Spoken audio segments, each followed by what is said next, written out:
ಹೆಡ್ಲೈನ್ಸ್ನ ಪ್ರಾಯೋಜಕರು NBC bearings ದೀರ್ಘಾವಧಿ ಸ್ಪರ್ಧೆಗಾಗಿ ಸುದೀರ್ಘವಾಗಿ.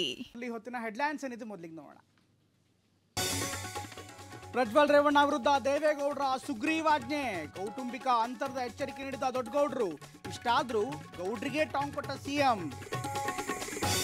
ಪ್ರಜ್ವಲ್ರನ್ನ ವಿದೇಶಕ್ಕೆ ಕಳಿಸಿರೋದೇ ಅವರು, ಈಗ ಪತ್ರ ಬರೆದು ಏನ್ ಮಾಡ್ತಾರೆ? ದೇವೇಗೌಡರ ಟ್ವೀಟ್ಗೆ ಕಾಲೆಳೆದ ಸಿಎಂ ಸಿದ್ದರಾಮಯ್ಯ. ಮೇಲ್ಮನೆ ರೇಸ್ಗೆ ಮೂರು ಪಕ್ಷದಲ್ಲೂ ಪೈಪೋಟಿ, ನಾಯಕರು ಹೇಳ್ತಾ ಇದ್ದಾರೆ ಬೇಕು ನಂಗೂ MLC ಸೀಟು. TV9 ಬಳಿ ಇದೆ ಎಕ್ಸ್ಕ್ಲೂಸಿವ್ ಪರಿಷತ್ ಲೀಸ್ಟು. ಚರ್ಚೆ ಮೂಡಿಸಿದ DCM DK ಶಿವಕುಮಾರ್ ಹೇಳಿಕೆ, ಕಾಂಗ್ರೆಸ್ನಲ್ಲಿ ಶುರುವಾಯ್ತಾ ಅಧ್ಯಕ್ಷರ ಮ್ಯೂಸಿಕಲ್ ಚೇರ್, ಈಗಿನಿಂದಲೇ ಕುರ್ಚಿ ಮೇಲೆ ಹಲವರ ಟವಾಲ್.